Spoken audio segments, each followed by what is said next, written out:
Yanla başlayaq. Deməli bugün 2025-ci il qəbul sualları, yəni fizika qəbul ikinci şans birinci qrup suallarının izahına baxacağıq. Başladıq. Birinci sual.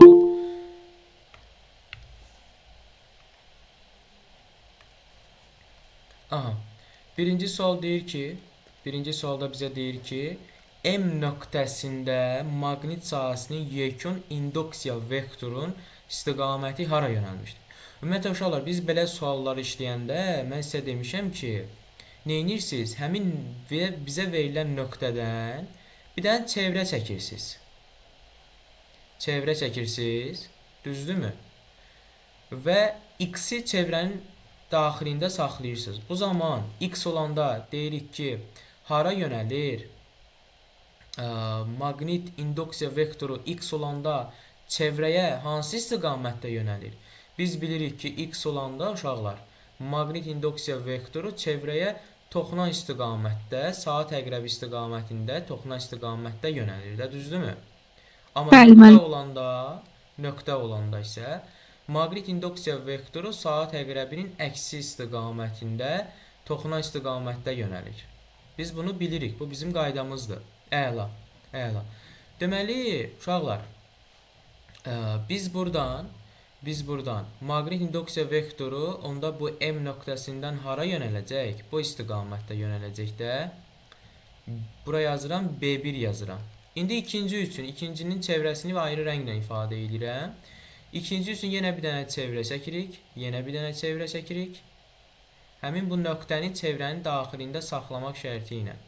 Çevrə çəkəndən sonra isə həmin nöqtədə axı, nöqtənin maqnit induksiya vektoru hara yönələcək? Bu istiqamətdə. Bura B2 yazıram. Əla.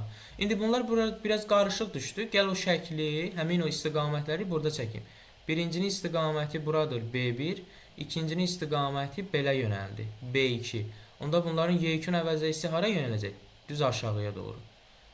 Bu da oldu B yekun. Onda haradır? Aşağı doğru haradır? Hansı ədəddir? 2. Cavab olacaq Y variantı. Keçirik növbəti suala. 32-ci suala. Demək uşaqlar, biz bilirik ki, ümumiyyətlə bizə verilən şəkildə düşən şüa var, bir də sınan şüa var da. İndi düşən şüa, bir də sınan şüa. Düşən şüanın normalla əmələ gətirdiyi bucaq hansıdır? Bu bucağı da, buna mən düşmə bucağı, alfa bucağı deyirəm.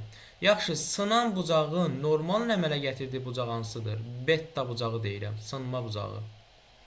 Düşmə bucağı, sınma bucağı. Və biz demişdik ki, əgər düşmə bucağı sınma bucağından böyükdürsə və şəkildən də görünür ki, uşaqlar alfa betadan böyükdür də, düzdür?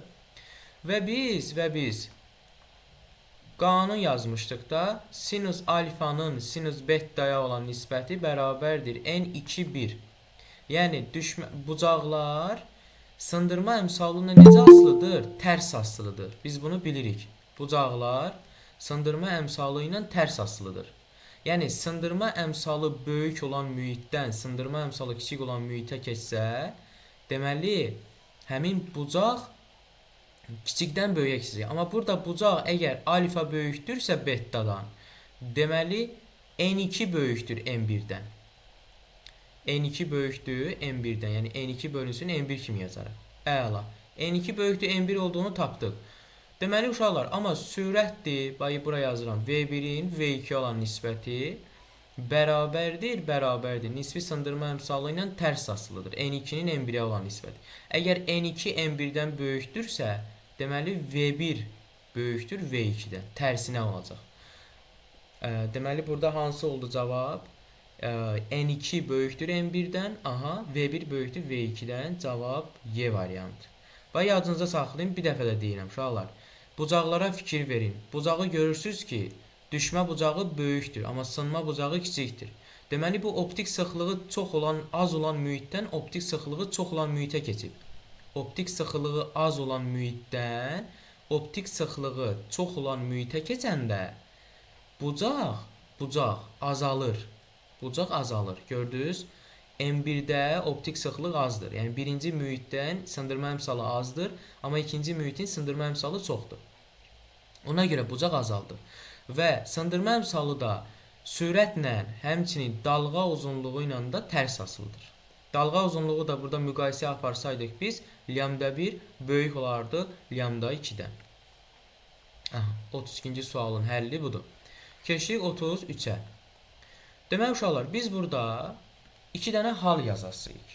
Birinci halda bizə deyir ki, müstəvi kondensatorlardan biri sabit gərginlik mənbəyinə qoşulmuşdur. Qoşulmuşdur nə deməkdir? Yəni nə sabitdir uşaqlar? Gərginlik sabitdir də, düzdür? Sabitdir müəllim. Ay sağ. İkinci halda nə deməkdir? İkinci halda ayrılıbsa nə sabitdir? 2. Ay sağ olun. Q sabitdir. Əla. Q sabitdir. Aha. İndi biz burada nə edəcəyik? Hər iki halda düstur yazırıq. Mənə deyir ki, hər iki kondensatorun köynəkləri arasında D elektriki çıxartdıqda, birinci qoşulmuş kondensator üçün yazanda, yəni o bərabərdir konstant üçün yazanda, mən Q-nü buradan tapsam, Q olacaq, S vurulsun odur. Yəni epsilon, totumun düsturu da epsilon 0 S bölünsün D vurulsun odur. Əgər gərginlik sabitsə, yük bu düsturun tapılır. Və D elektrik nüfuzluğu ilə necə asılıdır? Düz asılıdır. Və mən onu çıxartsam, əgər çıxarsam, onda Q nə olacaq? Q azalacaq. Əla. Elektrik tutumu da azalacaq. Çünki S bərabərdir. S hər iki halda azalır. Epsilon 0 S bölünsün D-dir. Əgər mən bunu çıxarsam, köynəklər arasında çıxarsam, deməli hər iki halda tutum azalacaq. 2, 1 getdi ortaya.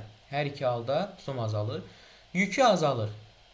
Yükü azalırsa uşaqlar, bu qoşulmuş kondensatordur. 2 getdi bura. 2 getdi bura. Köynəklər arasındakı gərginlik artır. Gərginlik artırsa, deməli bu ayrılmış kondensatordur. Yəni Q-nün sabit olması deməkdir. Necə? Gəl baxırıq ona. O bərabərdir Q bölünsün S-dir. Və onun düsturu da Q vurulsun D bölünsün epsilon 0 S olacaq. Deməli, əgər mən S-ni köynəklər arasındakı D elektrik nüfuzluğu çıxarsam, məxrəcin qiyməti azalır. Məxrəc azaldığına görə gərginlik artacaq. Deyir ki, köynəklər arasındakı gərginlik artır. Əla. Haradır? Ayrılmışa. 3 getdi bura. Enerjisi artır. İndi gəl hər iki halda uşaqlar enerjisinin düsturunu yazaq. Və mən də sizə demişəm ki, əgər hansı kəmiyyət sabitdirsə, enerjinin düsturunda o kəmiyyəti daxil eləməlisiniz. Məsələn, birinci qoşulmuşsa o sabitdir. İkinci ayrılırsa Q sabitdir. Deməli biz burada qoşulmuş üçün CO kvadratı bölünsün 2 düsturuna yazacağıq. Bu da bərabərdir epsilon 0 S totumun düsturu bölünsün 2 vurulsun D olacaq. 2 vurulsun D olacaq, vurulsun O kvadratı. O'nun kvadratı. Deməli qoşulmuş kondensatordan mən D elektrik nüfuzluğunu dövrədən çıxartsam, nə olacaq? Elektrik sahəsinin enerjisi azalır. Deməli, enerji azalırsa hara getdi? Bura getdi. Enerjisi artırsa, təbii ki də enerji artan da Q konstant olanda Q kvadratı bölünsün 2S düsturundan istifadə eləməliyik ki, burada biri sabit qalsın da. Q-nün də yerinə Q kvadrat olduğu kimi qalır. D getdicə yuxarı 2 epsilon 0 S-dir. Əgər mən D elektrik nüfuzluğunu dövrədən çıxarsam, uşaqlar, D elektrik nüfuzluğunu dövrədən çıxarsam, məxrəc azaldığına görə enerji artacaq. Deməli, enerji artır hara getdi? 4-ə. Yəni, Q sabit olanda. Əla. 1-ə 2, 5, 2-yə 3, 4, 3-ə də 1. Cavab oldu Y variantı. Aha. Keçirik 34-cü sual. 34-cü sualda demək uşaqlar, təzyiq qüvvəsi hansı düsturuna hesablanır? Biz bilirik ki, təzyiq qüvvəsi nədir? F bərabərdir P vurulsun S-dir, düzdürmü? P də hidrostatik təzyiqdir. Hidrostatik təzyiqin də düsturu H vurulsun S-dir. Ay sağ olun. Onda mən burada F1-i tapsam, F1 nə olacaq? Rho J H1 vur S1. F2-ni tapsam, uşaqlar, olacaq Rho J H2 vur S2. Bərabərdir. H1 H-dır, S1 S-dir. Elə rho j h vur s yazacağam. İkinci halda rho j olduğu kimi qalır, dəyişmir. H2 2H-dır, yazacağam 2 vur H. S2 isə 3S-dir, yazacağam 3S. Əla. Onda bu mənə yekunda nə verəcək? 6 rho j h vur s verməz? Verər. Aha. İndi uşaqlar bunların nisbətini istəyir də f1-in f2-yə olan nisbəti. Buraya yazıram. f1 bölünsün f2 bərabərdir. Rho j h vur s bölünsün 6 rho j h vur s. Əla. Rho j h-lar getdi. Rho j h vur s-lər getdi. Cavab qaldı yuxarıda 1, aşağıda 6. Yəni 6-da 1. Keçirik 35-ci sual. Baxın uşaqlar, 35-ci sual çevrə üzrə hərəkətdir. Hərəkətdən sualdır daha doğrusu. Deyir ki, saatın 2 sm uzunluğu. Mən sizə demişəm uşaqlar, həmişə yadınıza saxlayın. Saatın 2 sm uzunluğu deyilsə, siz burada radius olaraq 2 sm götürün, bir mənalı olaraq. Çünki çevrə üzrə hərəkətdə, yəni saat nədir? Saatın əqrəbləri çevrənin radiusları kimi düşünə bilərsiniz. Deməli, radiusu 2 sm götürdük 30 dəqiqə ərzində. Dəqiqə əqrəbinin 30 dəqiqə ərzində. Yaxşı, dəqiqə əqrəbi bizə verib nə qədər? 30 dəqiqə. Yaxşı, dəqiqə əqrəbinin dövr etmə periodu nə qədərdir? 60 dəqiqə deyil. Ay sağ ol. Onda bizə verilən bu 30 dəqiqə tam periodun neçə hissəsidir? 2də 1 hissəsi deyil. Ay sağ ol. Deməli, mən 2də 1 t yaza bilərəm də bunu. Yaxşı, 2də 1 periodda yerdəyişmənin düsturu nədir? Yerdəyişmənin düsturu nədir? 2 vur r. Əla. R də var. Yerinə yazırıq. 2 vur 2. Cavab elədik 4 cm. Su, məsələ həll oldu. Aha, 35. İndi keçdik 36-cı suala. 36-cı sualda deyir ki, x oxunun əksi istiqamətində, x oxunun əksi istiqamətində hərəkət edən cismin tədili. Uşaqlar, x oxunun əksi istiqaməti deyirsə, deməli burada sürət nədir?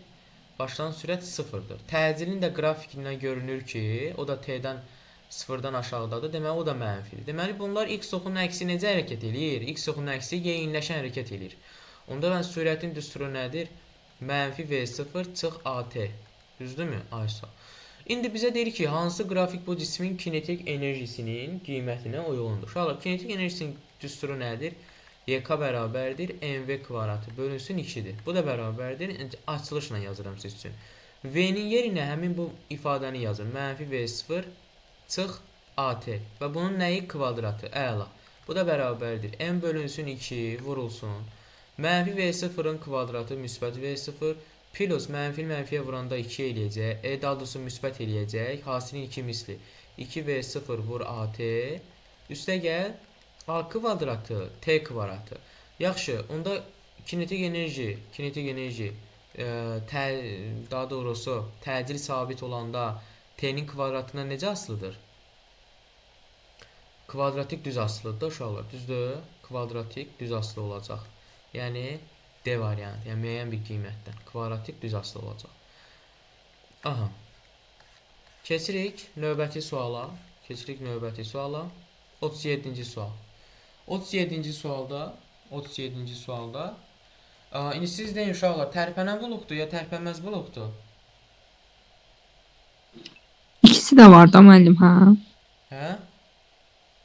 İkisi də var. Mən biri tərpənəndə, biri tərpənməz.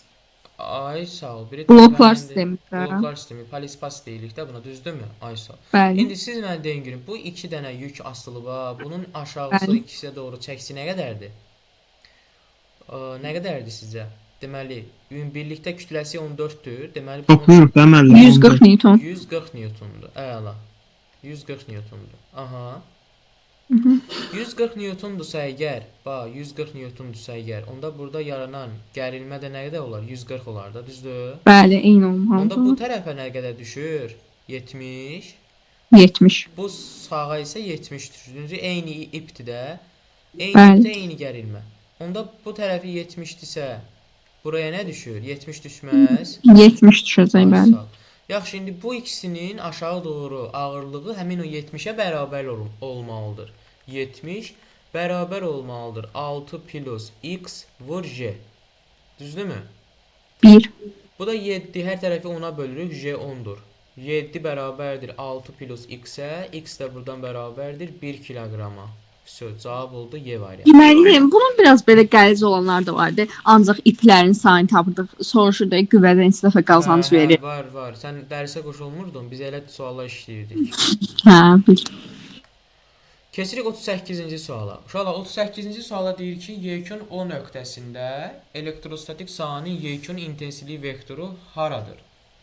Mərkəzində, yəni bu O nöqtəsində. Baxın uşaqlar, biz bilirik ki, intensivlik xəttləri müsbətdən nədir? Müsbətdən çıxır. Mənfiyə nə olur? Mənfiyə daxil olurdu da, düzdür? Biz bunu bilirik, intensivlik xəttləri. Yəni Y. İndi fikir verin.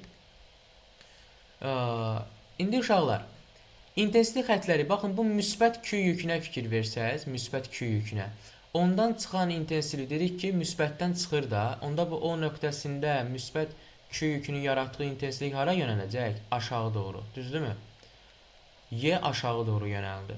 Yaxşı, bu müsbət, bax, sağdakı müsbətin yaratdığı intensivlik nədir? Oradan çıxacaq, sol tərəfə yönələcək də, düzdür?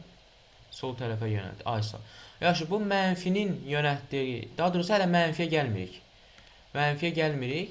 Yaxşı, bu yüklə, bu intensivliklə, bu intensivliyin yekunu hara yönələcək? 2-yə doğru yönəlməz. Aysa.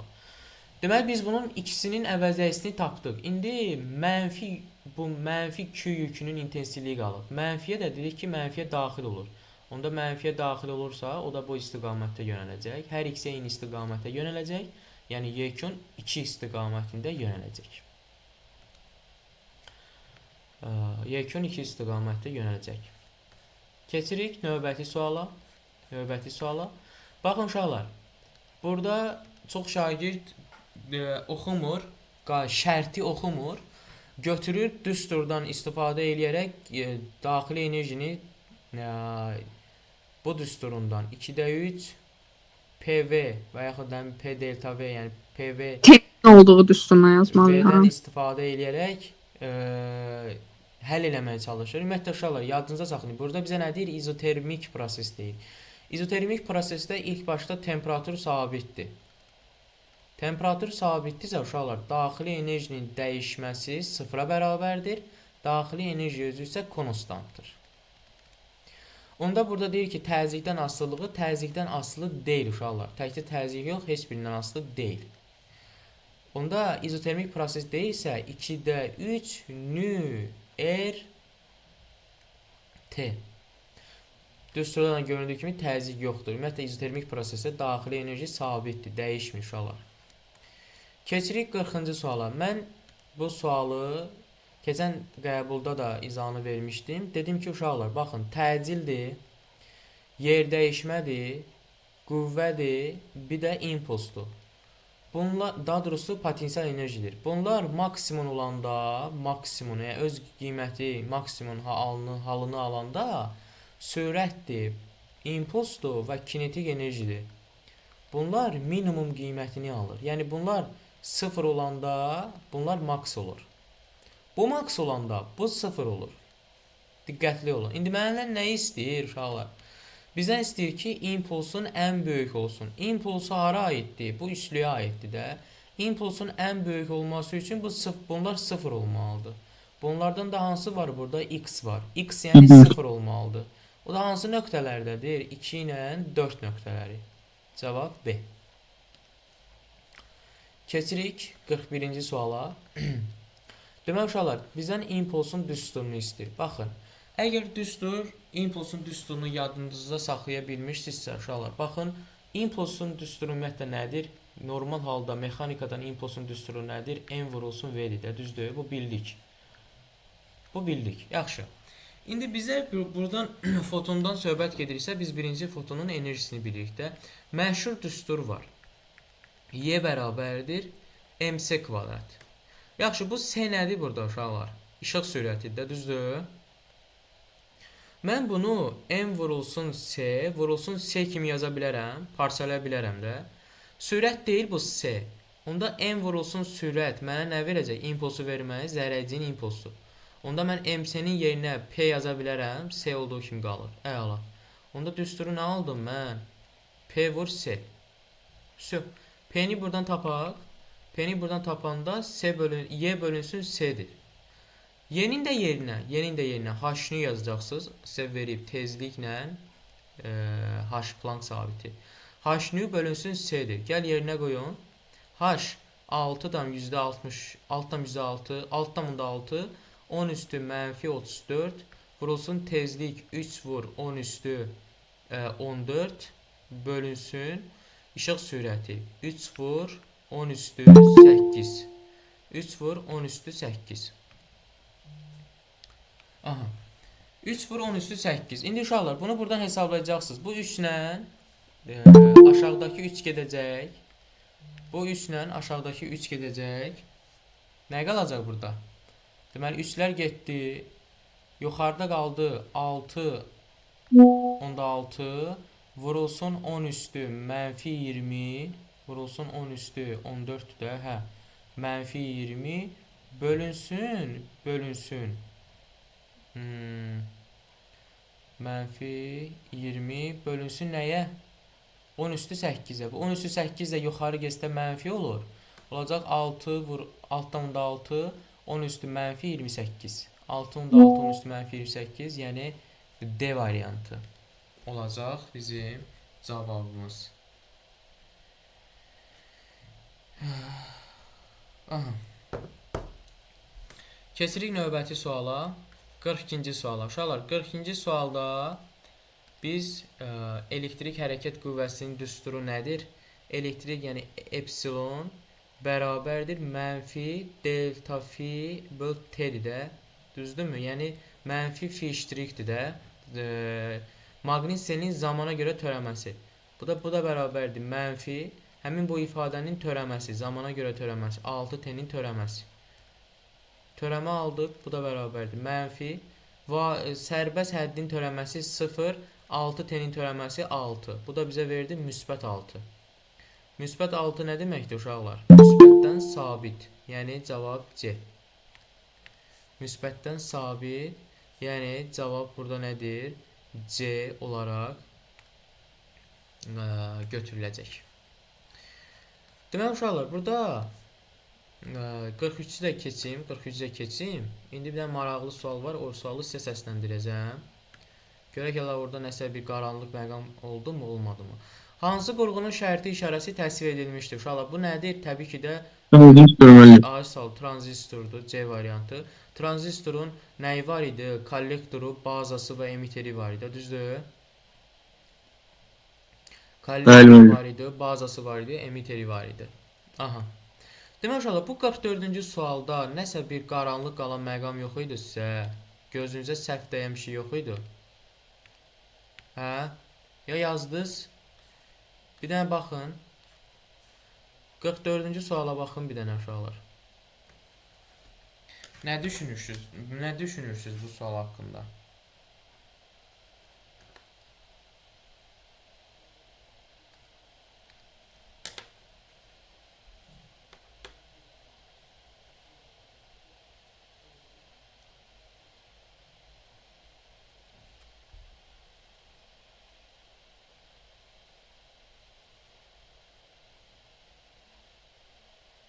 Mən burada 2 pi kök 6 el bölünsün yenə yazırıq da. Aha, indi Nizami, sən mənə deyə görüm. Sən mənə yox, ümumiyyətlə digərləri də. Məsələn, t bərabərdir 2 pi kök 6 el bölücü. Əgər mən eldən asılılığı qururamsa, j nə olmalıdır orada? Sabit. Aysa, yaxşı, burada niyə sabit verməyib? Çünki orada asıllıq olmalıdır. Nə asıllıq? Mən bir dənə sabit götürüb, bir dənə də qrafik.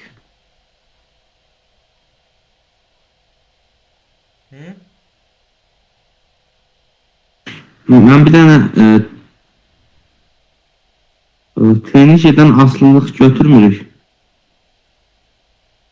Nəyi? Mən o düsturda yazanda yerinə 2 pi kök 6 el bölünsün şeydə. Aha. burada məmləh qazla asılılıqda Baxın bir uşaqlar. dənə Biz vardı o. bu sual indi bir şey sizə qeyd edeyim, buraları silək. Əslində bu sual biraz müzakirələr səbəb olan sualdır. Niyə? Çünki biz düstur yazanda, ümumiyyətlə iki kəmiyyət arasında asıllıq quranda onlardan biz birini sabit götürürük də. Məsəl üçün t bərabərdir 2 pi vurulsun kök altında L bölünsün J düsturu bizim riyazi rəqqasın düsturudur da, düzdürmü? Yaxşı, biz deyirik ki, bu 2 pi onsuz da sabitdir. Buna fikir vermirik. İndi t bərabərdir L bölünsün J. Biz t-ni L ilə müqayisə aparanda, yəni asılılığı quranda, t-ni L-dən asıllığını quranda, t-nin L-dən asıllığını quranda necə asılıdır? Kök altı düzdür də, düzdürmü? Okeydir də bu. Və burada nəyi sabit götürürük? J-nin, yəni sərbəstləşmə təzyiqini nə sabit götürürük? Konstant götürməliyik də. Əgər yaxşı bu sabit deyilsə, mən t-ni L-dən necə asılı quracam? Ümumiyyətlə bu sualın tərtibi səhvdir uşaqlar. Bu sualın tərtibi səhvdir. Niyə səhvdir? Çünki burada cavabı götürüblər. Burada cavabı nə götürüblər? Burada səhv eləmirəmsə 1-i 2-ni götürüblər, 4-ü götürüblər, bir də 5-i götürüblər. Yəni A variantını götürüblər, səhv eləmirəmsə. Hə, 2, 4, 5-i götürüblər. Amma əgər mən bunu L-dən asıllığını qururamsa, bu J-ni sabit götürməliyəm. Amma onlar J-ni sabit götürməyiblər. Onlar J-ni də dəyişən götürüblər.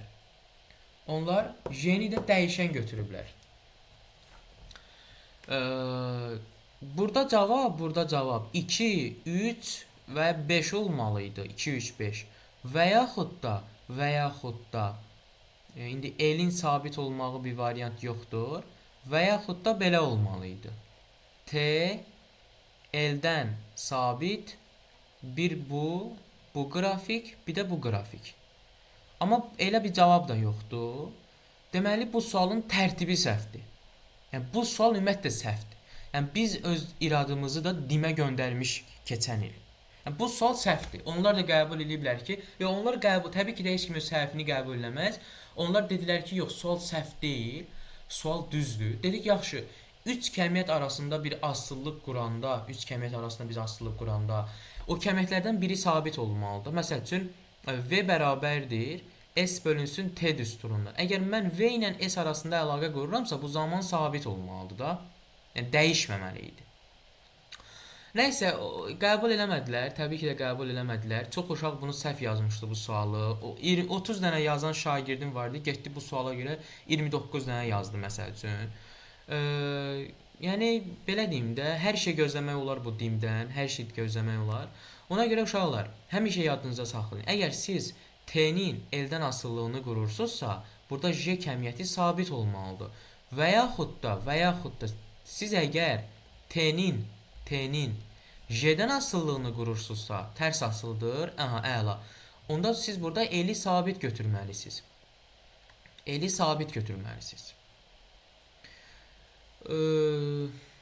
Amma belə baxanda, yəni sizin gözünüzlə suala baxanda, deyirsiniz ki, müəllim, J sabit olanda şərti olaraq siz də qəbul edirsiniz J-ni sabit olaraq. T L-lə kök altı düz asılıdır. L-i sabit götürəndə J-dən tərs asılıdır. Bir də amplituddan asılı deyil. Ona görə cavab 2, 4, 5-dir. Amma uşaqlar, bu yanaşma səhvdir. Böyük səhvdir. Müəllim, normalda belə sual olanda ulduzlu sual götürüb hamıda düz götürürlər belə sualları. Hamıya yəni. Hamıya yox, öz bildiklərini kimidir. Kim öz bildikləri kimi yazırsa onu düz götürürlər. Hə, məsələn başqa cür səhv sual olanda onu məsələn ulduzlu sual götürüb hamıya bal vermirlər. Başqa cür səhv sual olsa da deyim onu əllək vələk eləyirlər, öz xeyrinə götürür ki, səhv sual deyil o. Hələ mən rast gəlməmişəm nəsə bir səhv sual olsun, deyim onu hər kəsə düz götürsün. Mənim keçən il olmuşdu da. Hansı sual? Riyaziyyatdaydı ama fizikada yox. Riyaziyyatda onu bilmirəm. Riyaziyyatda hansısa bir sualı hamı da düz götürmüşdülər. Məndə də. səhv idi sual ümumiyyətlə. Hə, ümumiyyətcə mənim sualda 2 dənə düz variant var idi, ona görə hamıya düz Hə, götürdülər də onu. düz variant ola bilər, o heç. Hə, düz variant ola bilər. İkisi də eyni. A variantında məsəl üçün 20-dir, B variantında da 20 belə. Yox müəllim, sualın yəni iki tərəfli bir həll yolu var idi. İki İkisində tərəfli də həlli var idi deyirsən. Hə, o aynen ki, nə hamı da düz götürdü. Amma məsəl üçün sırf götürsünlər sual elmi olaraq səhvdirsə, dim onu heç vaxtı şey eləyə bilməz. Daha doğrusu özünü pis vəziyyətdə qoymaz. Keçirik 45-ci suala. Uşaqlar 45-ci sualı bir neçə yollarla həll etmək olar. İlk başda yuxarısı nədir? Amper I, gərginlik U, zaman T. Əla. Bölünsün Q vurulsun M'dir. Daha doğrusu M yox ha. İndi bunu da D yazaq da məsafə. Yaxşı uşaqlar. Q-nun yerinə mən IT yaza bilərəm. Bax I, U vur T. Q-nun yerinə də I vur T yazıram. IT vur D. Bu İ'lər, T'lər, İT'lər getdilər. Qaldı nə? O bölünsün D. O bölüdə də nədir? İntensivlik. Yəni volt. Elektrik sahəsi intensivliyi. A variantı. Keçirik 46-cı suala. Deməli uşaqlar, 46-cı sualda birinci hərəkət necə hərəkətdir? Deyin elə mənə. Birinci hərəkət sabitdir, yəni bərabər sürətlidir, düzdürmü? İkinci hərəkət nədir? Artıq burada zaman, məsafə artır. Deməli uşaqlar, biz bilirik ki, deyirik ki, hansı qrafik cismə təsir edən qüvvələrin əvəzləyicisinin modulunun yer dəyişməsinin modulunun asılı qrafik verilir. Biz bilirik ki, kinetik enerji haqqında teorem nə idi? Kinetik enerjinin dəyişməsi görülən işə bərabərdir. Yəni biz burada yaza bilərik ki, YK nədir? YK çıxılsın YK0. Bərabərdir nəyə? F vurulsun S-ə. İndi bu birinci halda bərabərdir də. Kinetik enerji dəyişmir. Kinetik enerji dəyişmirsə, deməli qüvvə nəyə bərabər olar? Sıfıra bərabər olar. İkinci halda kinetik enerji dəyişir. Kinetik enerji dəyişsə, deməli qüvvə nə olacaq? Sabit olacaq, konstant olacaq. Onda biz qrafiki çəkəndə birinci halda qüvvə 0, ikinci halda sabit. Yəni cavab A variantı olacaq. Bunu bildik, bunu bildik. Deməli. Bunu həmçinin uşaqlar başqa bir düsturla da gedə bilərik. Baxın belə. Biz belə bir düstur var idi. Yadınızda gəlirsə əgər F vurulsun R bölünsün 2 düsturu var idi. Enerji ilə bağlı. İndi biz burada F-i R olaraq götürə bilərik də. Əgər enerji sabitdirsə, qüvvə nə olacaq orada? Əgər F-i kinetik enerjinin S-dən asılılığı veribsə, kinetik enerji sabitsə, qüvvə orada 0 olmalıdır. Çünki kinetik enerji dəyişmir, sabitdir. Keçirik 46-47-ci suala. Deməli uşaqlar, 47-ci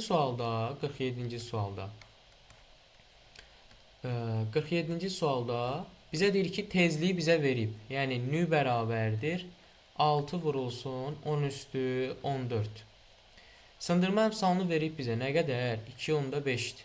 Mənə deyir ki, dalğanın dalğa uzunluğunu hesablayın. Mühitdə dalğa uzunluğunu hesablayın. İşıq sürəti də 3 vur 10 üstü 8-dir. Dalğa uzunluğu deyir ki, hesablayın. İlk olaraq uşaqlar, biz burada dalğa uzunluğun düsturu, yəni lambda bərabərdir V bölünsün nü düsturundan istifadə edirəm. Mən V-ni bilmirəm nədir. V-ni tapmaq üçün işıq sürətini sındırma əmsalına bölməliyəm. Bu da eləyəcək, deməli 3 vur 10 üstü 8 bölünsün 2/5. Bu bizə nə verəcək uşaqlar? 3 vur 10 üstü 8 bölü 2/5 bizə nə verəcək?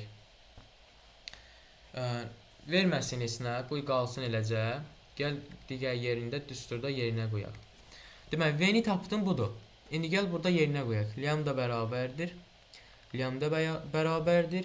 3 vur 10 üstü 8 bölünsün 2/5. Bir də bölünsün nü var da. Nünün də qiyməti 6 vur 10 üstü 14-dür.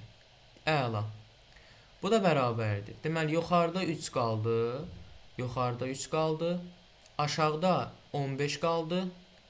Bir də 10 üstü 10 üstü 8 ilə də 10 üstü 14 ixtisar gedəcək, qalacaq 10 üstü 6. Bu da bərabərdir, bu da bərabərdir. Deməli, bu 3 ilə bu 15 ixtisar getdi, 5. 1 bölünsün 5 vurulsun 10 üstü mənfi 6.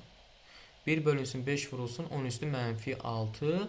Bunda uşaqlar, biz bunu 0.2 vurulsun 10 üstü mənfi 6 yaza bilərik. 3 dənə 0 bu tərəfə atsaq, 3 dənə 0 da o tərəfə geri getsək, olacaq 200 vurulsun 10 üstü mənfi 9. Mənfi 9 da nanometrdir. 200 nanometr. Cavab olacaq 200 nanometr, yəni B variantı. Aydın oldu uşaqlar. Bəli. Keçirik 48. 48-ci sualda, 48-ci sualı Səbriyə necə yazmısan 48-i? Mən bunu yazmamışam. Yazan var uşaqlar. Yazan var bu sualı. Bu meydan, bu da siz. Həcə yazmısan? Xeyr. Mən burada Tusuray bərabərləşdirdim. Nizam yazmısan? Deyilmi? De hələ. Mən burada birinci Y1-i soruşur. Y1 orada Y2 ilə Y3-ün cəminə bərabərdir. Burada bir saat düstur vardı. Omega 1 vurulsun omega 2 bölünsün omega 1 ise gəlsin omega 2. Omega 1 nədir? Mən omega 1 nədir? Lambda. Alfa. Lambda. Lambda, hə, lambda bir bölünsün. Alfa deyir. Lambda. Həmən lambda 1 vurulsun lambda 2 bölünsün lambda 1 ise gəlsin lambda 2. O da 700 vurulsun 300 bölünsün. Onu hardan aldın bu düsturu? Düsturu əzbərə bilirdim. Əzbərə bilirdin? Hə. Biz əzbərləmirik axı Nizami. Mən sənə nə demişdim əvvəlki dərslərdə? Çıxarışla öyrənirik, yaxşı? Ümumiyyətlə cavabı almışsan? 210 almışım. Cavabı düz almışsan, amma necə almışsan biraz müəmmalıdır. Əslində deyirsən, sadəcə tam fikrini çatdıra bilmirsən. Mən ümumi Y1 cəmi Y2 ilə Y3-ün cəminə bərabərdir. Bəli, düz deyirsən. Sonra İndi oradan da bir omega deyil. Lambda 1 hesablayanda 1-3 1-2 ilə 2-3-ün cəminə bərabərdir. Oradan onda lambda 1-3 bərabərdir. Lambda 1 vurulsun lambda 2 bölünsün onların cəmi. Düzdür, əhsən. Demək uşaqlar, siz bura fikir versəz, bizə deyir ki, 1 və 3 enerjili səviyyə keçici zamanı odulan dalğanın uzunluğu. Yəni bizdən siz nə istəyir? 1-3 istəyir. Lambda 1-3 bərabərdir sual işarəsi. İndi siz mənə diqqətlə qulaq asın. Burada birinci səviyyədən 3-cü səviyyəyə gedən enerji, yəni odulan enerji 1-dən 2-yə odulan enerji ilə 1-2 ilə 2-dən 3-ə odulan enerjilərin cəminə bərabərdir.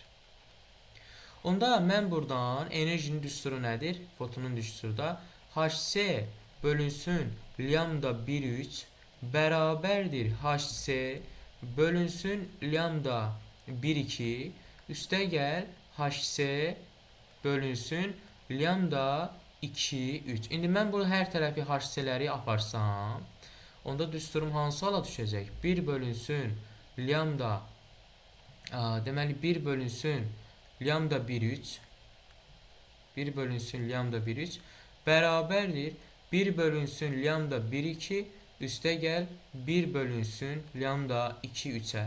İndi mən bunu tərsinə çevirə bilərəm də. Yəni mən buradan lambda 1-3-ləri tapa bilsəm, tərsinə çevirsəm uşaqlar və yaxud tərsinə çevirməyək. İndi deyəcəksiniz ki, mən tərsinə çevirdiniz, hardan gəldi, aləmi qatacaqsınız bir-birinə. Ən yaxşı üsul, elə 1 bölünsün lambda 1-3 qaldı burada, bərabərdir. Bunları orta məxrəcə gətirin.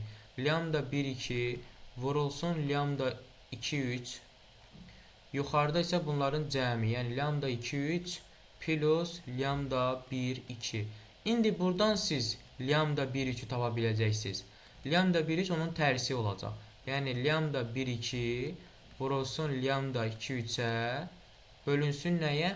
Lambda 2-3 plus lambda 1-2. Yəni bu da bərabərdir. Qiymətləri yerinə qoyun. 300 nanometr 300 vurulsun 700-ə bölünsün onların cəmi, yəni 1000-ə. Bu da bizə verəcək nə qədər? Yəni lambda 1,3 bizə nə verəcək? 21.000 o da 1000-ə böləndə 210. 210 nanometr. İndi bildin Nizami hardan gəldi sənin dediyin? Ben bildim. Ay sağ ol. Uşaqlar başa düşdünüz? Bəli müəllim. Bəli. Çətindir. Hə? Və demədim, normal. Necə? Həm çətində, həm normaldır, orta dərəcə. Maraqlıdır, düzdür? Evet. Kim demişdi pis sualdır? Hə? Mən demişdim dərsdə. Hədizə buradasan? Bəli. Pis sualdır Hədizə. Yox, bir tanesi pisdir. Başa düşdün indi? Bəli. Ay sağ ol. Aha.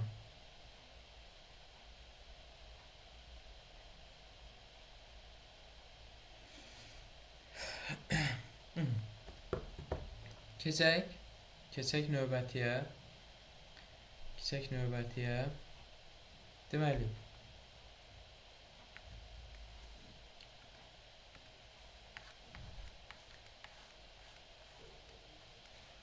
Qırx doqquzuncu sual. 49-cu sualda Ömər necə yazmısan Ömər?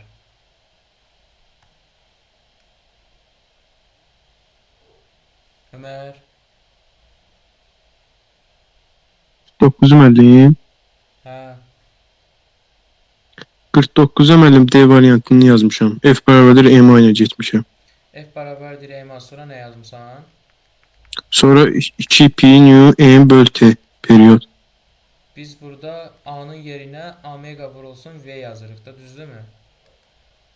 Bəli, bəli. Omeganın yerinə də 2 pi bölünsün T yazacağıq, vuracağıq V-yə. Bu da bərabərdir 2 pi V M bölünsün T. D, aysa. Sabah hazırsan? Bəli müəllim. Prosto müəllim, sabah əyanı olacaq onlayn. Sabah əyani olacaq. Və gələ bilməyəcəm amma yollar bağlıdır. Niyə bu nətər yollar bağlıdır? Bu Koroğlun yolu bağlıdır axı müəllim bu fonça görə. Gir Wolf'un işə bir kuruqat gəl də. Müəllim iş arasında girmək olmur da. Girmək olur axı. Hər kəs üçün girmək olur. Yox, müəllim avtobus Koroğluya kimi getmir axı mən biləm. Və cəmaət, Zabratın cəmaatı necə gəlir, gedir? Bir dəfə gəldim müəllim, o da ki Koroğluya yox, Qarayevə aparır. Qarayevdən mən gələ bilirəm. Keçən dəfə gəlmişdin Aman sən. 2 saat edir yolunda. 2 saat, 3 saat, 4 saat. Nə qədər yoldur ki? Ben olsun yarım saat. Mənim piyada yolumda var axı müəllim. Gələ bilməzsən sabah.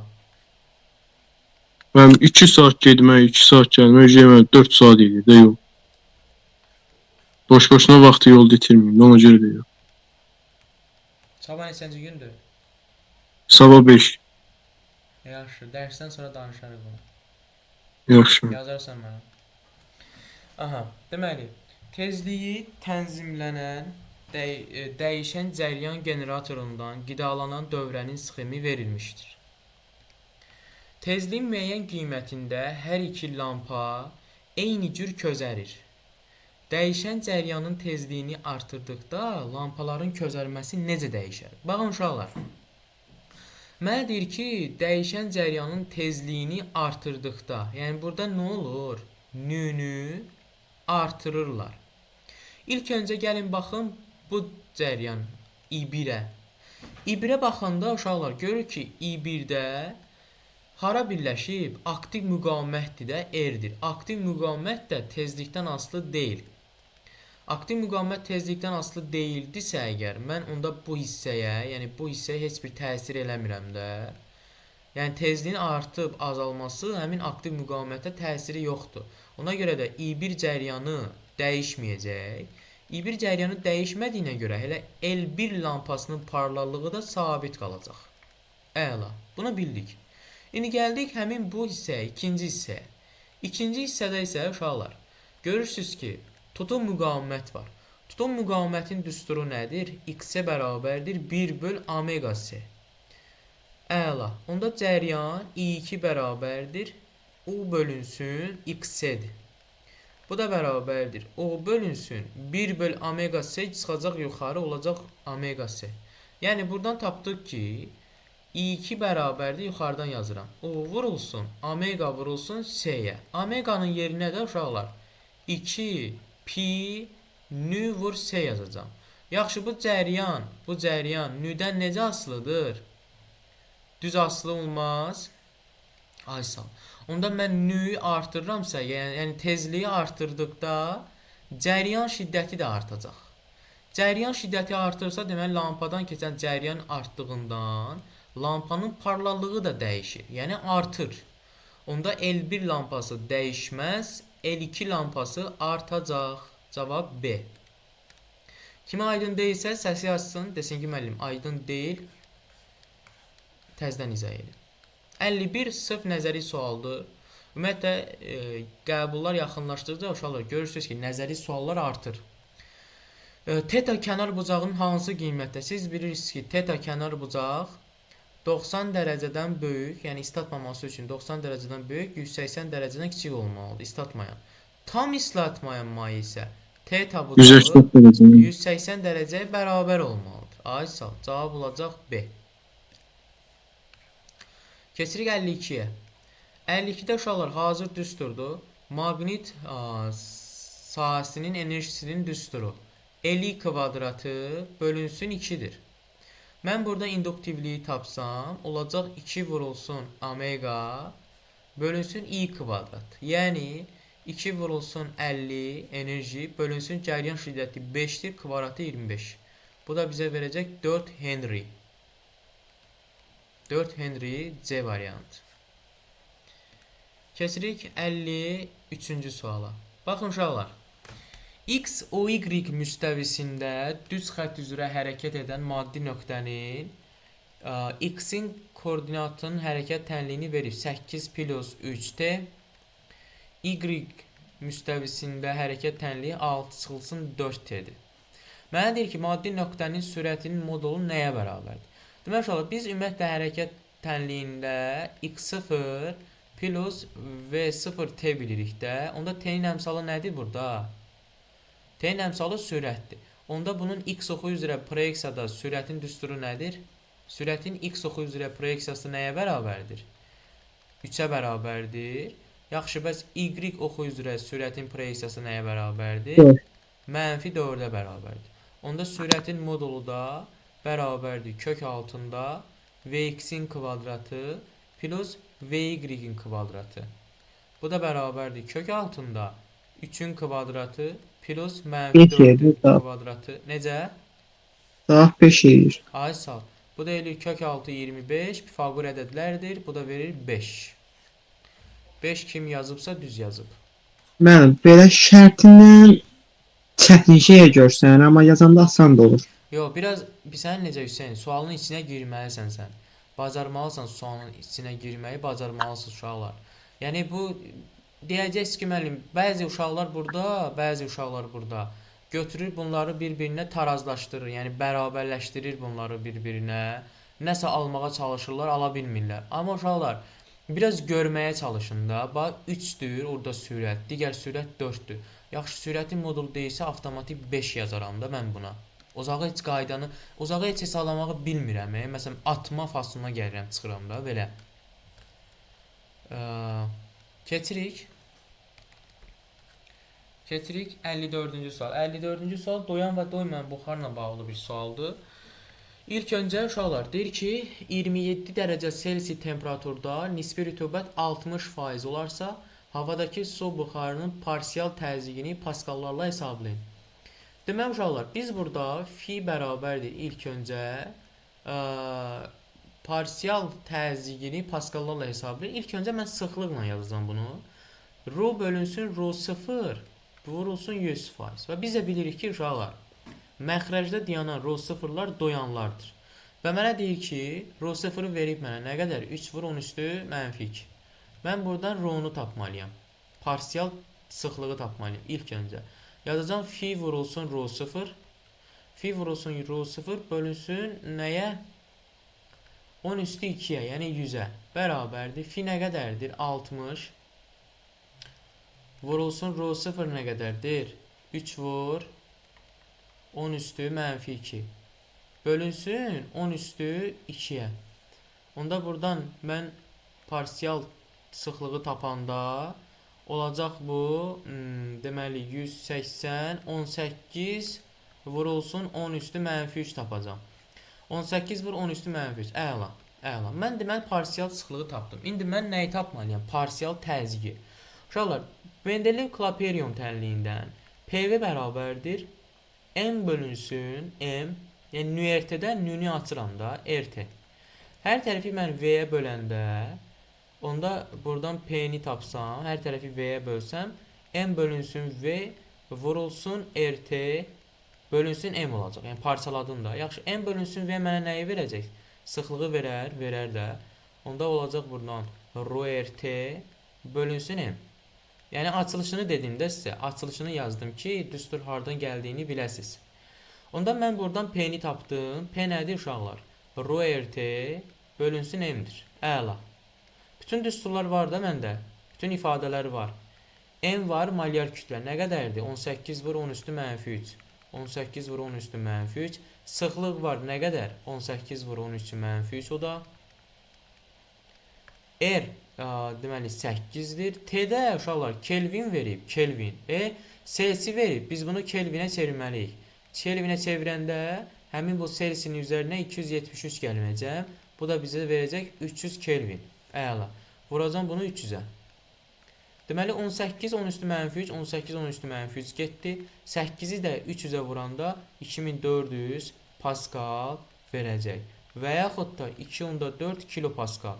İndi bizdən nədən hansını istəyir? Hə, deyir ki, paskallarla hesablayınsa cavab 2400 Pascal olaraq saxlayacaqsınız. Aydın oldu uşaqlar? Bəli. Bəli müəllim. Aha. Keçdik 55. 55 deyir ki, rəqs konturunda sarğacın maqnit sahəsinin enerjisi maksimum olanda. Baxın uşaqlar, bu da elə bayaqki məsələ ilə bağlıdır. Bunu da deyəcəm.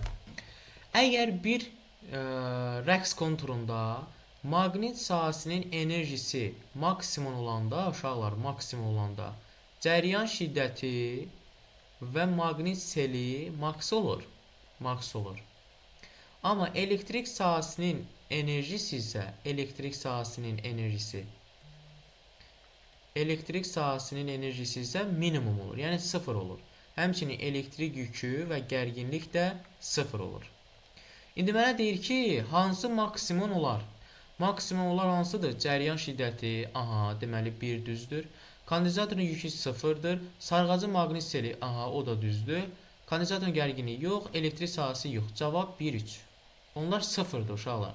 Amma maksimum olanlar isə cəryanın şiddəti, maqnit seli, bir də maqnit sahəsinin enerjisini onsuz da bizə verib. Keçirik növbəti suala. Demək uşaqlar, burada maraqlı məsələdir bu əslində. Biraz maraqlıdır.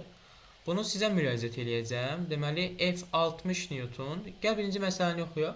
Deyir ki, bir-birinə çəkisi nəzərə alınmayan və uzanmayan iplə bağlanmış cisimlər səthə paralel yönəlmiş F bərabərdir 60 Newton qüvvənin təsiri ilə V bərabərdir 4 metr böl saniyə sürətlə üfüqi səthdə düz xətli, baxın, bunun altını türklər demişkən çizirəm. Düz xətli bərabər sürətli hərəkət edir. Düz xətli bərabər sürətli hərəkət nə deməkdir? Düz xətli bərabər sürətli hərəkət o deməkdir ki, ipi dartan qüvvə əksinə dartan qüvvələrin cəminə nə olur? Bərabərdir. Demək uşaqlar, mənə deyir ki, bu ipi kəsdikdə ikinci cisim dayanana qədər nə qədər yol gedəcək? Yaxşı, bunu Nizami yazmısan?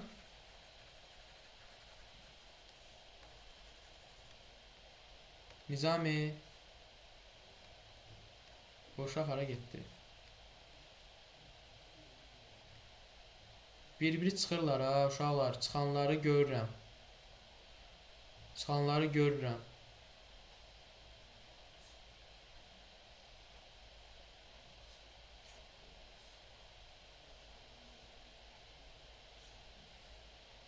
Aydan yazmısan bu sualı? Bunu yazmamışam müəllim. Yaxşı, Ella yazmısan bu sualı? Ella ümumiyyətlə yazıb ki, nəsə. Ella nəsə yazmısan ümumiyyətlə? Müəllim, o ev tapşırığını yazmışam. Yazmanı bu sual almışam ama. Yaxşı, Mədinə sualı yazmısan? Mədinə Müəllim. yazmısan sualı? Səsin niyə çıxmır bala? Hə, sən danışa bilmirdin. Tamam. Xədicə yazmısan sualı? Bəli. Nə yazmısan cavabı? Cavabı 2. Yəni öz qiymətini, eləmi? Yox. Əksin. Səbirə yazmısan sən? Bəli. Nə yazmısan cavabı? Mən də 2 tapmışam. Sən də öz qiymətini almısan. Tamam. Nəsə öz qiymətinizi almısınız. Deməli uşaqlar, bugün daha doğrusu indi bu sualın həllinə baxacağıq. Çox uşaq yazmayıb. Nədən ibarətdir bu sual? Bax diqqətlə qulaq asın. İlk öncə mənə deyir ki, sürtünmə əmsalları bərabərdir. Mənə demir sürtünmələr nəzərə alınmır. Deyir ki, sürtünmə əmsalı bərabər. Deməli burada hər iki cismin sürtünməsi var. Bunun sürtünməsi əgər F qüvvəsi sağa dartırsa, bunun sürtünməsi F sürtünmə 2 yazacağam. Hara olacaq? Sol tərəfə. Həmçinin bu cismin də sürtünməsi. Bu haradır? Bu da sola. F sürtünmə 1. Və mənə deyir ki, bunlar necə hərəkət edir? Mənə deyir ki, düzxətli bərabər sürətli hərəkət edir. Düzxətli bərabər sürətli hərəkət edir deyir. Düzxətli bərabər sürətli hərəkət edir o deməkdir ki, uşaqlar, bunu sağa dartan bu F qüvvəsi, bunları sola doğru dartan F sürtünmə 1 ilə F sürtünmə 2-nin cəminə bərabərdir. Yəni, bura yazacağım ki, həmin bu F qüvvəsi F sürtünmə 1 ilə F sürtünmə 2-nin nəyinə bərabərdir? Cəminə bərabərdir. Əla. Onda F sürtünmə 1-in düstunu bilirik də. Mülər də deyir ki, əmsallar da bərabərdir. Mü M1G Mü M1G Mü M1G Mü M1G Deməli, Mü M1G üstə gəl Mü M2G-yə. Onda F-in qiymətini bilirik. 60 bərabərdir. Mü-G çıxacaq mötərizə xaricinə. G də 10-dur. Vurulsun M1 plus M2-yə. Onda mən buradan mü-nü tapsam, 60-ı böləcəm, 10 vurulsun. Kütlələri toplayacam. 15 vur, yox, hələ 15-dir. Yəni 10 ilə 5-in cəmi 15-dir. 60-ı 15-ə böləcəm 4, 4-ü də 10-a böləcəm 0.4. Əla. Demək uşaqlar, mən buradan sürtünmə əmsalını tapdım. Nə qədər? 0.4. Sürtünmə əmsalını 0.4 tapdım. Əla. İndi mən bu ipi buradan kəsirəm. Mən bu ipi buradan kəsəndə ilkin halda təcil yox idi. Təcil 0-a bərabər oldu uşaqlar. Təcil ilkin halda yox idi. Çünki bərabər sürətli hərəkət edirdi. Amma artıq bu ipi kəsdikdən sonra müəyyən təcil yaranacaq. Bu bir A təcili ilə sağa gedəcək. Bu isə bunu sağa dartan qüvvə yoxdur. Ancaq sola dartan F sürtünmə 2 var da. Yəni bunu hara dartacaq? Sola dartacaq bir A təcili ilə. Onda burada yaranan əvəzləyici qüvvə, yəni MA sadəcə F sürtünmə 2-yə bərabər olacaq. F sürtünmə 2 də nədir? Mü M2 vur J. Yəni bura M2A yazacağım əslində. Onda uşaqlar M2A bərabər olacaq mü M2J-yə. M2'lər getdi. A nəyə bərabər oldu? Mü vurulsun J-yə. Mü 0.4, ona vuranda tapdım 4. Əla. Mən təcili tapdım. 4 bölünsün 4 vurulsun metr bir saniyə kvadrat. Deməli mən təcili 4 olduğunu tapdım. Yaxşı, bu yalnız sürtünmə qüvvəsinin təsiri altında hərəkət eləyir də ikinci cisim. İp kəsildikdən sonra yalnız sürtünmə qüvvəsi bunu sola aparacaq. Yalnız sürtünmə qüvvəsi bunu sola aparırsa, onda tormuz yolun düsturundan istifadə edəcək. Tormuz yolun düsturu da V0 kvadratı bölünsün 2A-dır. Yəni V0 da var, hansıdır? 4-dür. 4-ün kvadratı bölünsün 2 vurulsun, təcili 4 tapdır. Bərabərdir. 16 bölünsün 8. Bu da bizə verəcək 2 metr. Yəni Xədicə ilə Səbriyyənin qiyməti. 2 cavab aldıq. Yəni 2 metr yol gedəcək. Aydın oldu uşaqlar? Hə? Aydın oldu. Ella və digərləri. Bəli, müəllim oldu. Bəli, başa düşdüm. Aha.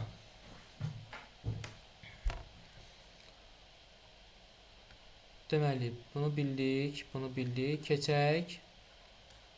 Keçək növbəti suala. Deməli, uşaqlar, bu Lorentz qüvvəsinin istiqamətinin tapılmasıdır.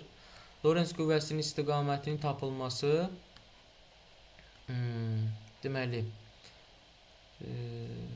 baxırıq, görürük ki, uşaqlar, maqnit induksiya vektoru soldan sağa yönəlir. Yəni soldan gəlir sağa. Lorentz qüvvəsinin istiqamətini tapmaq üçün biz nə bilirdik? Bilirdik ki, sol əlimizi elə açmalıyıq ki, maqnit induksiya vektoru əlimizin ovcunun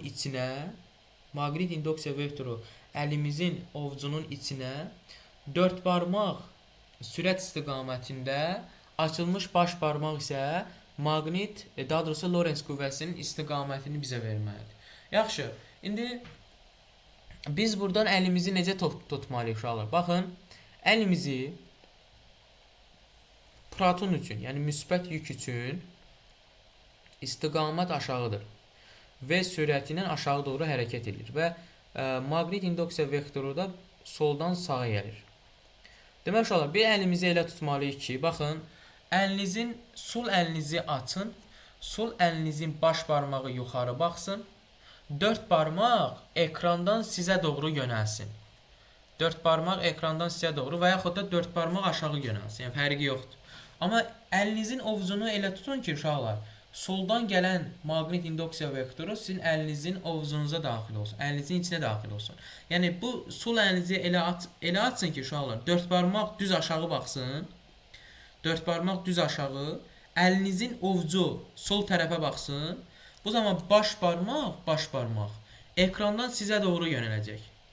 Baş barmaq ekrandan sizə doğru yönələcək. Bu zaman şəkil müstəvisindən bizə doğru olacaq. Yəni 1-ə gedəcək burada nə? B. Elektron isə onun əksidir. Əgər proton şəkil müstəvisindən bizə doğru yönəlirsə, onda elektron bizdən şəkil müstəvisinə olacaq, A gedəcək. Yəni həmişə protonun əksidir elektron.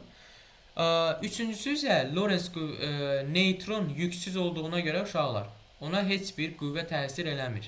Yəni Lorentz qüvvəsi 0-a bərabərdir. 3-ə getdi C. Yəni 1-ə B, 2-yə A, 3-ə C. Keçirik 58. 58-i uşaqlar, ağırlıq qüvvəsi dərsimizdə də bilirik. Mən bunu keçən dəfə qəbula da düşmüşdü, onu da izah eləmişdim. Artıq siz bu sualı səhv yazmaqda sizin ixtiyarınız yoxdur. Çünki bilirsiniz artıq bunun yolunu. Baxın uşaqlar, bu çevrə üzrə hərəkətdir. Əgər bu A nöqtəsindən mən bu ipi kəssəm, cisim yəni toxunan istiqamətə sürət yönəlir. Həmin sürət istiqamətində düz yuxarı gedəcək. Sürətin yayıldığı istiqamətdə yuxarı. Onda H maksimalın düsturu nədir? H maksimalın düsturu həmin bu V0-ın kvadratı bölünsün 2G-dir. V-nin də düsturu uşaqlar, V-nin də düsturu çevrə üzrə hərəkət olduğuna görə 2πr vur n-dir. Onda yazacağıq ki, biz burada 2G olduğu kimi qaldı. Bunun kvadratı 4pi kvadratı, r kvadratı, n kvadratı. Onda H maksimal tezliyin kvadratından necə asılıdır? Tezliyin kvadratından düz asılıdır. Tezliyin kvadratına düz asılıdır. Yəni buraya yazıram H maksimal tezliyin kvadratından necə asılıdır? Düz asılıdır. Əgər tezliyi mən 2 dəfə artırsam, tezliyi 2 dəfə artırsam, maksimal qalxma hündürlüyü onun kvadratı qədər artacaq. Yəni 2-nin kvadratı 4 dəfə artmış olacaq. Yəni olacaq 4h. 4h olacaq. 4h olacaq cavabımız. Aha, keçək 59. 59-cu sualda Müəllim, bəli, 58-də deyir ki, maksimal hündürlük qalxma müddətini soruşur. hə? Teni soruşur. İstəyir. Hə, hündürlük istəyirsə uşaqlar, hündürlüyün də düsturu nədir? Kök 6 deməli 2h böl j-dir də, düzdür? Əgər maksimal qalxma hündürlüyü 4 dəfə artırsa, onda bunun kvadratından kök 6 asılıdır da 2 dəfə. Düzdür? 2 Bəli. dəfə artacaq. 2 dəfə artacaq. Həmən fikir verməmişəm. Qalxma müddəti deyilmiş. Aha. Qalxma müddəti deyilmişsə heç nə. Deməli, düstur budur. 2h bölünsün j-dir. H-ın da yerinə 4h yazacaqsınız və yaxud da bu düsturu yazacaqsınız. Görəcəksiniz ki, qalxma zaman müddəti, yəni qalxma müddəti tezliklə düz asılıdır. Tezliklə düz asılıdır. Onda tezlik 2 dəfə artırsa əgər, onda qalxma müddəti də nə olacaq? 2 dəfə artacaq. 59. 59-da bizə deyir ki, qrafikə əsasən kütləsini verib, radiusunu da verib. Kütləsini 4 verib, radiusu 2 verib. Kütləsi 4 kiloqram, radiusu 2 kiloqram, daha doğrusu 2 santimetr. Nə istəyir bizdən? Yazdım, sırtdım. Nə istəyir bizdən? Hanıdır? Hə, kinetik enerjisini hesablayındır. Aha, kinetik enerjisini hesablayındır. YK bərabərdir sual işarəsi. Demək uşaqlar, biz buradan kinetik enerjini tapmaq üçün MV kvadratı bölünsün 2 düsturundan istifadə eləməliyik. Və YK bərabərdir M bölünsün 2 vurulsun V-nin də yerinə uşaqlar. Omega vurulsun R yazacağım və bunun nəyi? Təbii ki də kvadrat. Bu da bərabərdir omega kvadratı R kvadratı vurulsun M bölünsün 2 düsturu. Və yaxud hamısı bölünsün 2 düsturu. İndi omeganı da buradan tapa bilirik də. Omega nədir? Fi böl T-dir. Fi böl T 6-ya uyğun dönmə bucağı 2 saniyədir. 6-nı böləcəm 2-yə, cavab eləyəcək 3. Deməli, mən buradan Y-kinetiki tapsam, olacaq 3-ün kvadratı, radius nə qədər idi? 2-nin kvadratı 4, bölünsün, deməli, vurulsun, bir dənə də 4 var, bölünsün 2 var. Bu da bərabərdir 9 vurulsun 8-ə. 72, 72. Amma deməli radius 2 metrdir. Mən 2 santimetr yazdım. Ha, 2 metrdir uşaqlar. 2 metrdir. Mən santimetr yazmışam. 2 metrdirsə problem yoxdur. Cavab elə 72 joule eləyəcək. 72 joule. Kim 72 yazıbsa düz yazıb. 72 eləmir ki. 72 eləyir də. Aha. 72 almışsınız uşaqlar. Bəli. Aha. İndi keçirik 60-cı suala. Yaxşı, indi kim bu qrafikləri bir-bir mənə deyəcək? Hüseyin deyə bilərsən? 1-2 qrafiki hansı qrafikdir? Müəllim, 1-2 izotermik genişlənmə. 1-2 bu qrafiki deyirsən. Hə, İzotermik genişlənmə. bəli. Bu 1-2-də nə sabitdir Hüseyin? Təzyiq sabit deyil burada. 1-2-də P, təzyiq. Təzyiq sabitsə hansı prosesdir? Təzyiq sabitləndə izobar idi. Ay sağ ol. 1-2 izobar Hə, izobar genişlənmə. İzobar qızma da deyə bilərik. İzobar Hə də genişlənmə qızma eyni şeydir. Aha. Yaxşı, 2 3 proses hansı prosesdir? Onu da dəqiq bilmirəm. Çünki o şeydən Burada hər ikisi düz asılıdır da, görmürsən düz asılıdır. İzoxor. Hə. Aysal, hər ikisi düzsə izoxor prosesdir. Yəni nə sabitdir orada? Həcm sabitdir. əzim səni zoxor. Yaxşı, 3-4 proses hansı prosesdir? O izotermik genişlənmə. İzotermik genişlənmə yox. Yox, izotermik genişlənmə deyil. Axı təzyiq artır, izotermik sıxılmadır. Genişlənmədə təzyiq azalır. Amma burada təzyiq artır. Görmürsən oxun işarəsi yuxarıdır. Gördüm mən. Aysal, deməli burada temperatur sabitdir. Temperatur sabitdir burada. 4-1 prosesi isə 4-1 o hansıdır? O da təzyiqlə temperaturun düz asılı olmasıdır. Yəni həcmin sabit olması. İzoxor prosesidir, düzdür? İzoxor Hə. İzoxor sıxılma. Yox, Olma. əstəğfurullah. İzoxor soyuma. İzoxor soyuma. Yaxşı, indi biz bu qrafikləri çəkməliyik bir-bir. Biz bu qrafikləri bir-bir deyirik ki, çəkməliyik və hansı qrafik nəyin nədən asılılığı istəyir? P-nin V-dən asılılığı. Deməli, P-nin V-dən asılılığını bir çəkməliyik. 1-2 şey olur da düz. İzobar genişlənmə deyir. İzobarda nə sabitdir? Zobada V. V yox. İzobarda nə P. sabitdir? P sabitdir. Həmən onda P sabitsə P sabit qalır, V artı azalır. Onda qrafik necə olacaq? Belə olacaq, hə? Bax tərəfə. 1-2. Aha, bura 1 yazaq, bura 2 yazaq. Yaxşı, 2-3 nə sabitdir? V sabitdir. 2-3 hanı? V sabit Onlar isə Onlar artır. artır. Biraz V bunu aşağıdan sabit. çəkək, biraz Pardon, aşağıdan deyəcəyim. çəkək.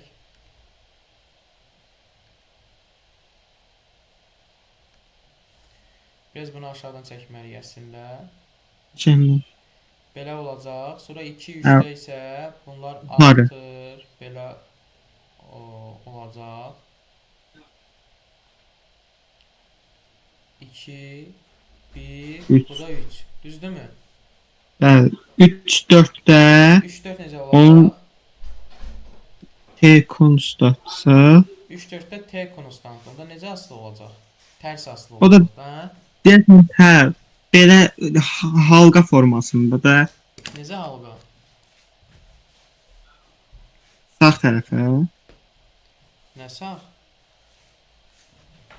3-dən belə aypara formasında da tərs asıldıq kimi. Aysal tərs asılı olacaq deyirsən, eləmi? Hə. Deyirsən belə olacaq. Hə, həmin yarım çevir T formasında. konstantsa 3-4. Nə artır? Belə artır da.